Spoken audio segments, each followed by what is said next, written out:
May 28, 1940. Reich Air Ministry, Berlin. Reichsmarschall Hermann Göring set down the intelligence report with undisguised contempt.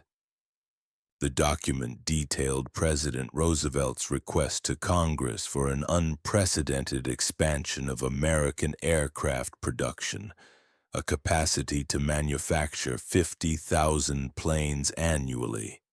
The Americans are desperate if they believe such propaganda will frighten us, Göring told his staff.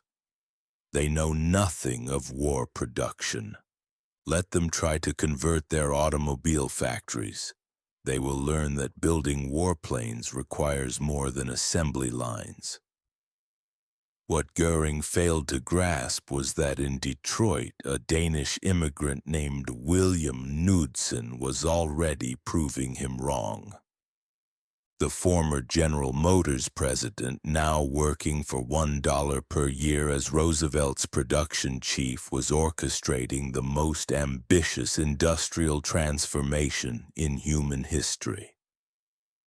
Within 4 years, American factories would produce not the impossible 50,000 aircraft Göring dismissed, but nearly 100,000 planes annually, while simultaneously supplying 2 theaters of war across opposite oceans. The proclamation that triggered German contempt came on May 16, 1940, as German panzers raced through France.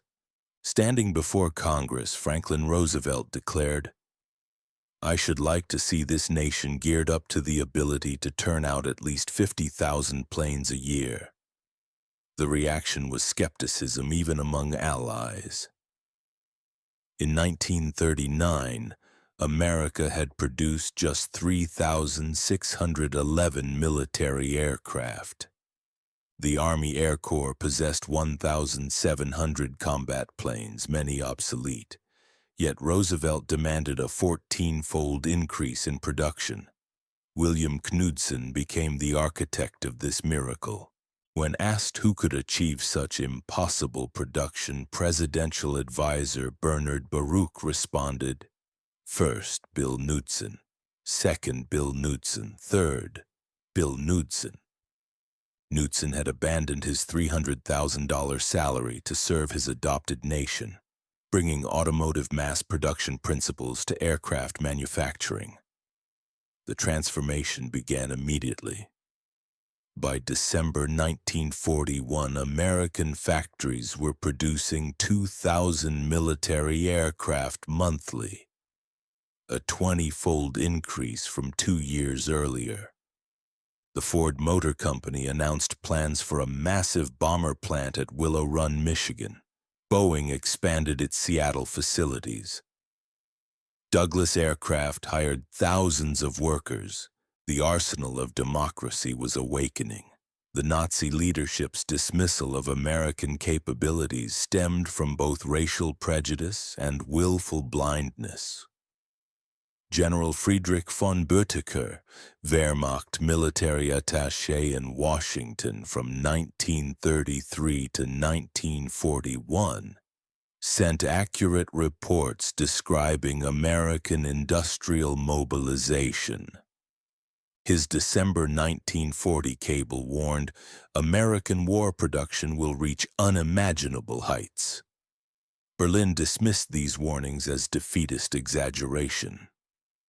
When Boetticher met Hitler in February 1939 to discuss American potential, the Führer ranted about American racial degeneracy rather than listening to intelligence assessments.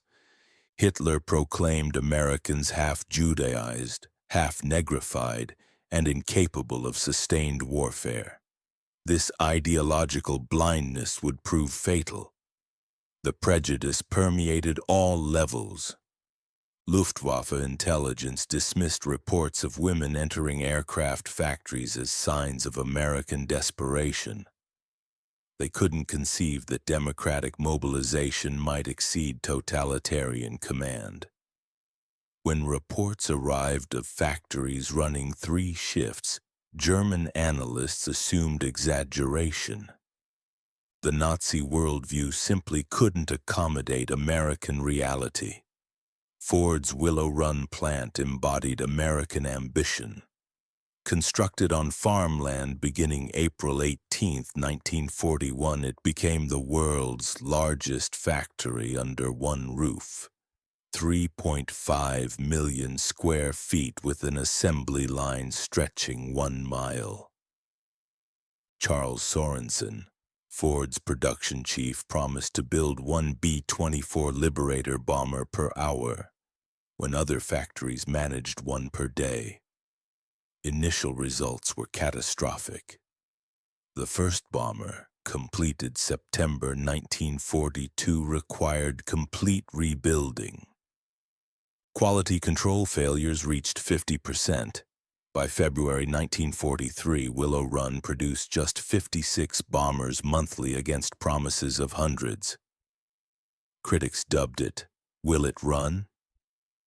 But Ford engineers persevered, breaking the B-24's 488,193 parts into manageable sub-assemblies. They developed hydraulic riveting tools, prefabricated wiring harnesses, and moving assembly lines. They accommodated 578 design changes in 1943 alone, while maintaining production. By September 1943, monthly production reached 148 bombers. By December, 365. The breakthrough came in April 1944 when Willow Run produced 428 B-24s, one every 63 minutes, 24 hours daily. This single factory was outproducing the entire German aviation industry. German pilots first recognized American production superiority during the Tunisia campaign. Major Johannes Steinhoff, commanding JG-77, noted in December 1942, "The American pilots are no longer amateurs. Most disturbing, there are more of them every day." The revelation accelerated through 1943. January 27th marked the first American raid on Germany itself. 64 bombers attacking Wilhelmshaven. By October, during Black Thursday at Schweinfurt, the Americans could lose 60 B-17 and replace them within 2 weeks. The mathematics had become inescapable. During Big Week, February 20th to 25th, 1944, the 8th and 15th Air Forces mounted 3,500 bomber sorties against German aircraft production. The Luftwaffe lost between 262 and 355 fighters, but more critically, approximately 100 irreplaceable veteran pilots. General Adolf Galland reported to Göring that Germany was losing 1,200 fighters monthly while producing 1,000. America was producing 2,500 fighters monthly while losing 400. Major Heinz Baer, one of Germany's top aces with 220 victories, described a January 1944 mission over Brunswick. The bomber stream stretched from horizon to horizon, at least 700 flying fortresses and liberators. We were 8 fighters against hundreds. It was hopeless. By 1944, American aircraft production reached staggering proportions. That year alone, factories produced 96,270 aircraft, 16,048 four-engine bombers, 35,743 fighters, and 22,591 multi-engine aircraft. This single year's production exceeded Germany's entire wartime output of approximately 94,677 aircraft. The disparity went beyond numbers. Each American bomber carried 13.50 caliber machine guns with thousands of rounds. German fighters increasingly launched with partial ammunition loads. American bombers featured powered turrets, advanced bomb sights, and sophisticated navigation equipment. German fighters often lacked functioning radios. Boeing's Seattle Plant 2 was producing 16 B-17s daily by May 1944. Douglas Aircraft, which employed just 68 people in 1936, had grown to 167,000 workers across 9 facilities. North American Aviation churned out 500 P-51 Mustangs monthly. Lockheed achieved production of 1 P-38 Lightning every 90 minutes, while implementing 2,127 combat-driven modifications. Supporting industries matched this pace. General Motors produced 57,658 aircraft engines under license. Packard built 55,523 Rolls-Royce Merlins. Alcoa's aluminum output increased 600%. Dow Chemical's magnesium production grew from 6 million pounds annually to 333 million. The transformation of America's workforce shattered Nazi preconceptions. Women, comprising less than 1% of aircraft workers in 1941, represented 65% by 1943. 310,000 women among aircraft industry workers. At Douglas Long Beach, 22,308 of 41,602 employees were women. Roseville Monroe, the original Rosie the Riveter, drove 3,000 rivets per shift at Willow Run with 99.5% accuracy. Women inspectors at Douglas reduced defect rates from 3.2 to 0.3%. Ford redesigned tools for smaller hands, inadvertently improving efficiency. Lighter pneumatic tools reduced fatigue, while better positioned workstations decreased injuries. German intelligence interpreted female employment as desperation. A captured Luftwaffe report dismissed these workers as temporary, predicting quality collapse. Instead, precision improved. Women excelled at detailed work, wiring, instruments, inspection. Their integration represented democratic strength, not weakness. As American production soared, Germany retreated into fantasy. Göring authorized the Jägerstab program in February 1944, dispersing production into 729 underground facilities using slave labor. The Mittelwerk complex employed 60,000 prisoners in horrific conditions with 20,000 dying. These underground factories produced more defects than aircraft. Slave laborers sabotaged components. Transportation between dispersed facilities caused delays. Quality control collapsed. The entire Mittelwerk complex produced fewer engines monthly than Ford's single Chicago plant. Meanwhile, American innovation accelerated.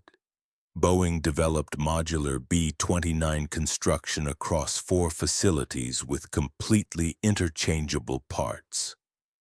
The pressurized B-29 costing $605,000 each, incorporated technology Germany couldn't match in prototypes.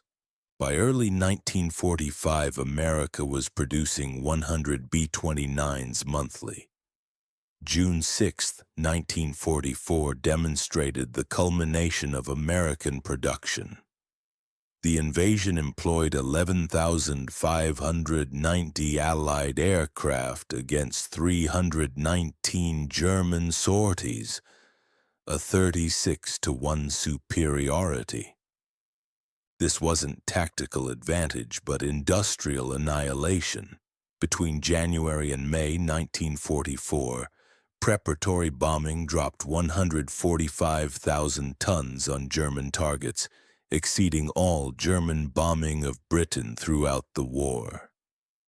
Transport aircraft delivered 3 airborne divisions in one day using more planes than Germany's entire transport fleet ever possessed.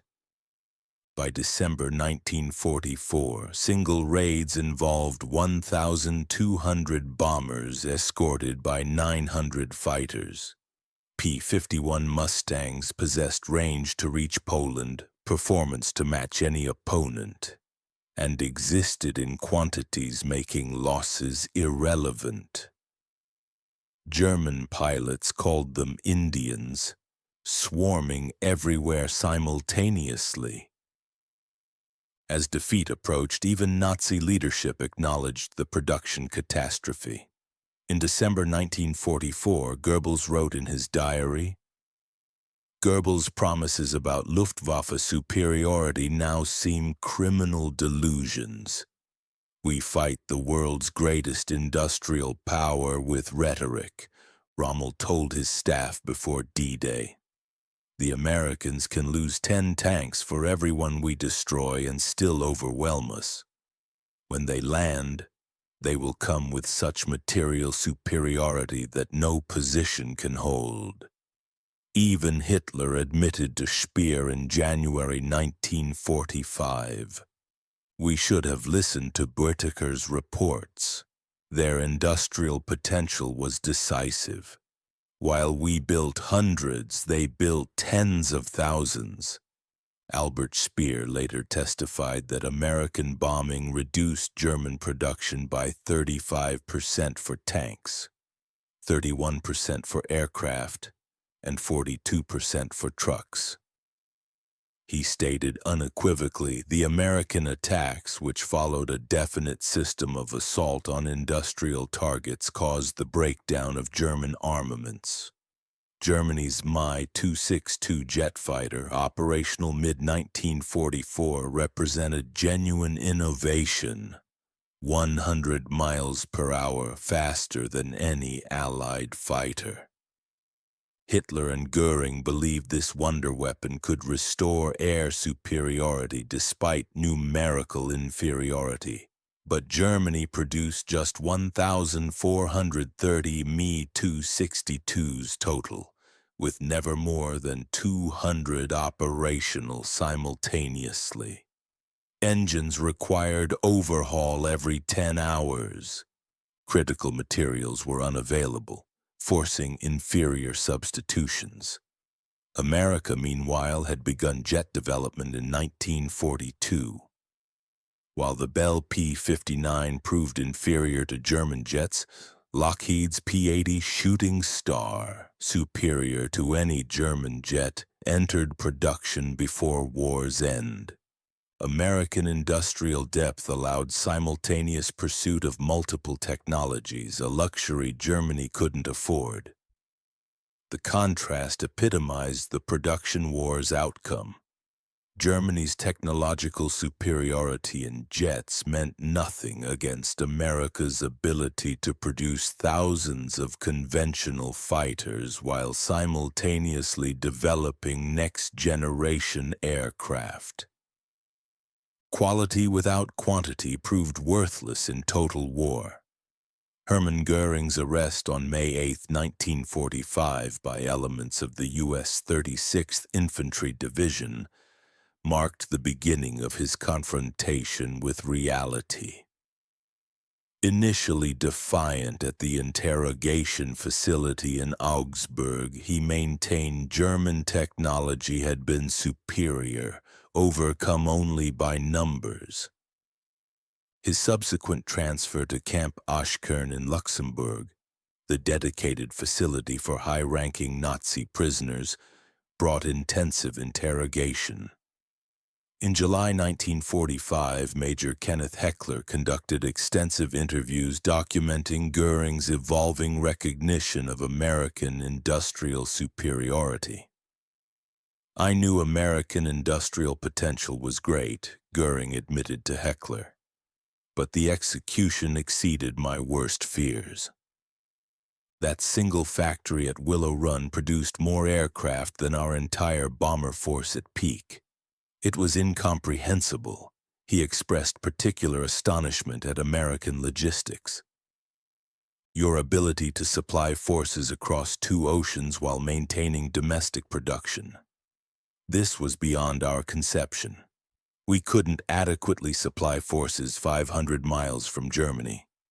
You supplied armies 5,000 miles from America. During his trial at Nuremberg, prosecutors presented Göring with overwhelming evidence of American production superiority. Charts showed America producing more aircraft monthly by 1944 than Germany managed annually.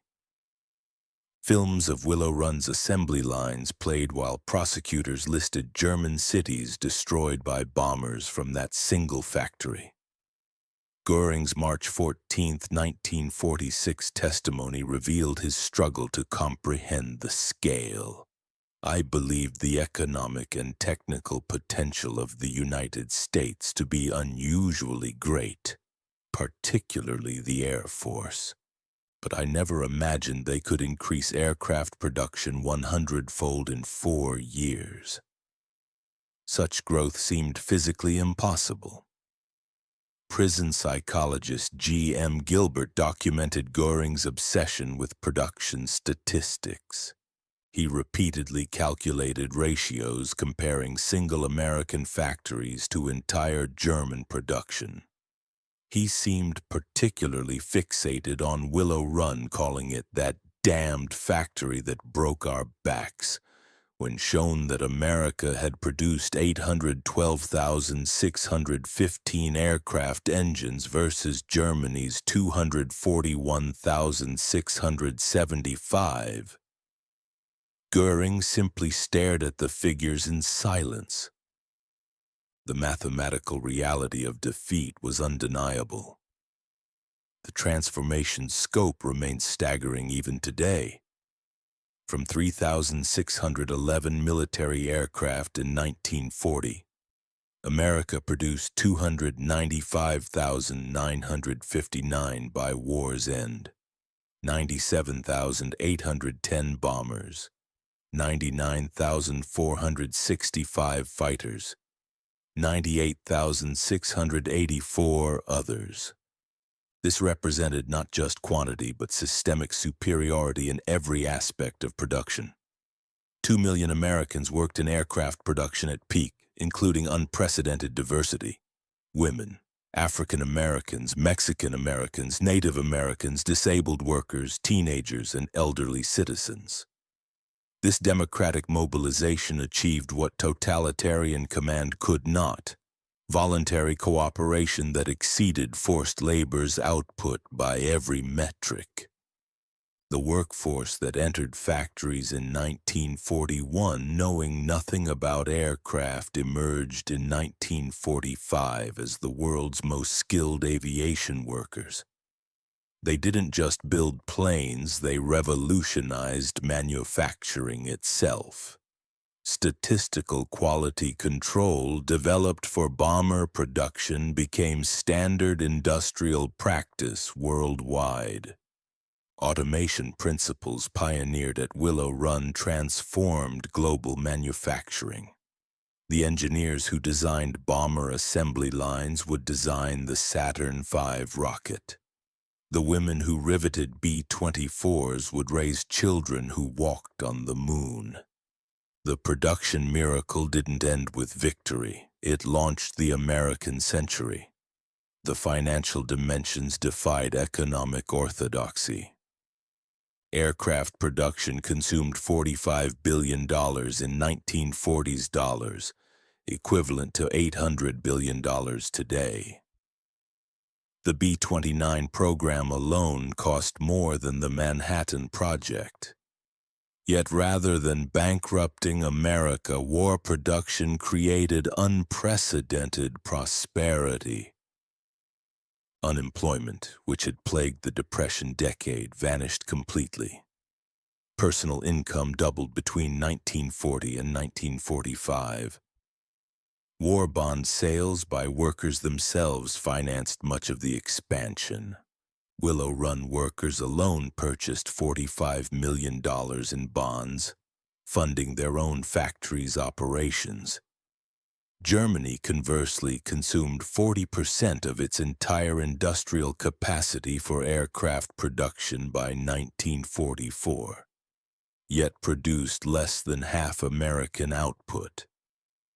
Slave labor, increasingly relied upon, proved catastrophically counterproductive. Sabotage was endemic. Quality collapsed. Productivity per German worker actually declined after 1943, while American productivity increased 300%. The production infrastructure built for war became the foundation for post-war prosperity. Aluminum smelters built for bombers produced materials for suburban housing. Chemical plants that made aviation fuel created plastics for consumer goods. Machine tool factories that equipped aircraft plants tooled up American industry for global dominance. Beyond raw production lay organizational excellence. The War Production Board coordinated 184,000 companies seamlessly. IBM punch card machines tracked millions of components across thousands of suppliers. MIT's radiation laboratory, employing 4,000 scientists, developed navigation systems that gave American bombers all-weather capability. When combat revealed B-17 vulnerability to frontal attacks, Boeing added chin turrets within 60 days. When Pacific operations required extended range, Consolidated modified B-24s without stopping production. German modifications took months or years. American improvements took weeks. This adaptability proved as decisive as production volume. American aircraft evolved continuously based on global combat experience. Information flowed from Pacific battles to Atlantic production lines within days.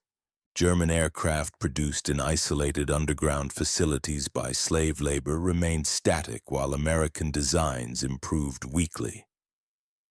The feedback loop between combat and production achieved unprecedented efficiency. Pilots' observations reached engineers immediately. Engineers' solutions reached assembly lines within days.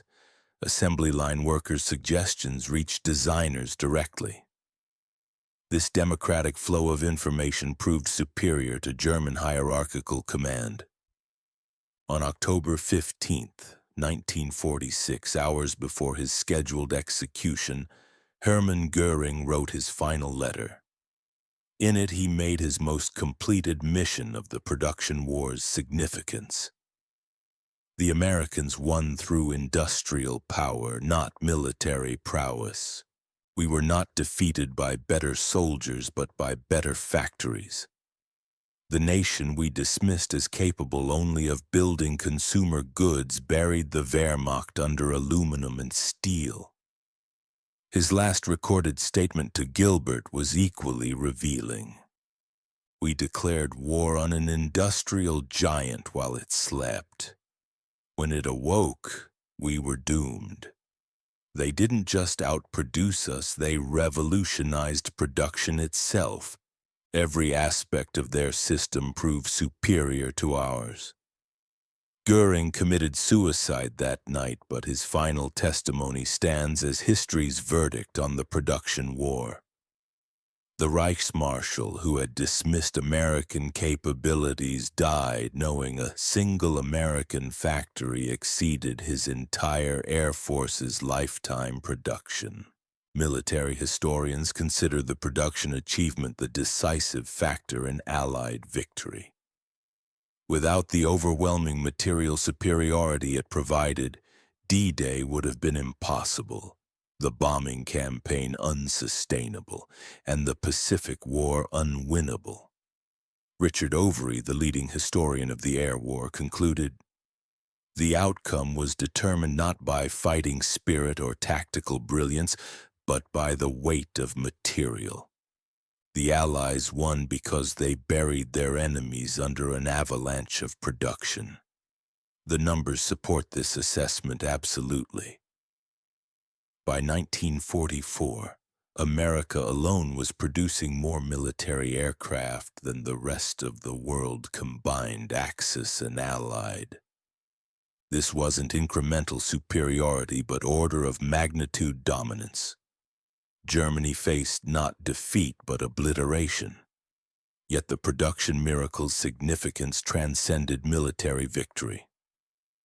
It proved democracy's superiority to dictatorship, freedom's advantage over tyranny, voluntary cooperation's strength over forced obedience.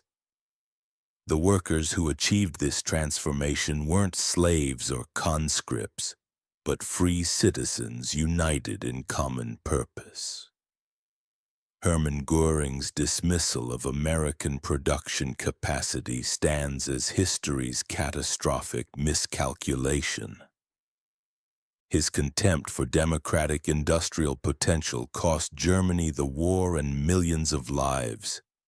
His failure to recognize American capabilities sealed the Third Reich's fate before the first bomber reached German skies. The transformation from 3,000 to 100,000 aircraft annually demonstrated that free societies, when facing existential threats, could achieve the impossible. American workers didn't just meet Roosevelt's impossible goal, they doubled it. They didn't just match German production, they exceeded it fivefold while simultaneously fighting in the Pacific. Today's leaders would do well to remember Göring's mistake.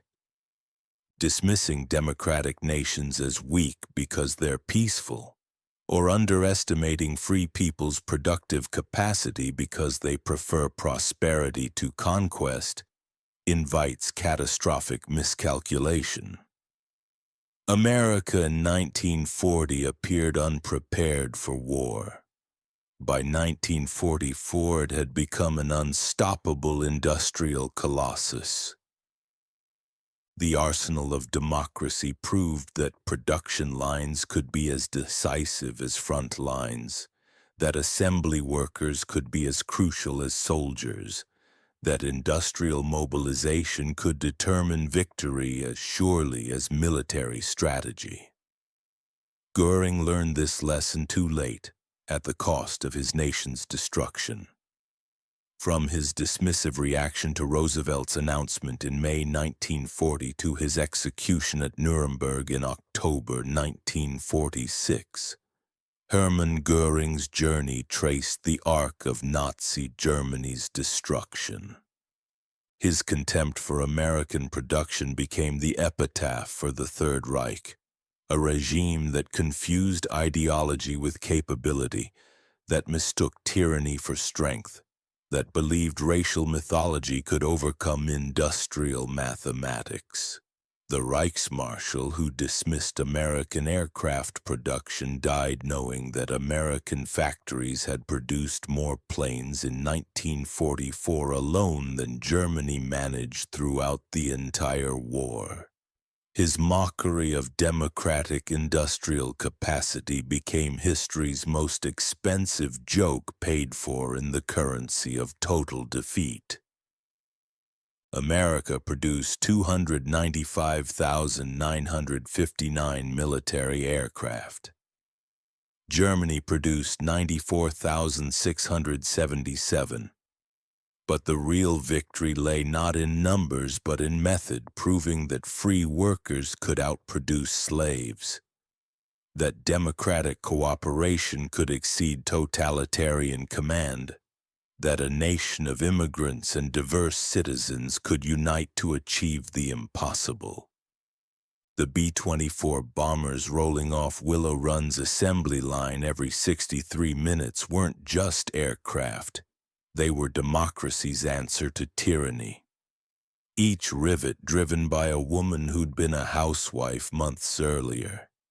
Each engine built by a teenager who'd left high school to serve, each wing assembled by workers who'd fled poverty and discrimination. All proved that free peoples, when united in righteous cause, could bury tyranny under an avalanche of production. Hermann Göring laughed at the idea of America producing 50,000 planes annually. America responded by producing twice that many, transforming global history in the process. His laughter echoed through history as the sound of catastrophic miscalculation, the fatal dismissal of democracy's arsenal by a man who understood neither democracy nor production. In the end, both buried him and everything he represented under 300,000 aircraft that turned his contempt into history's most complete defeat.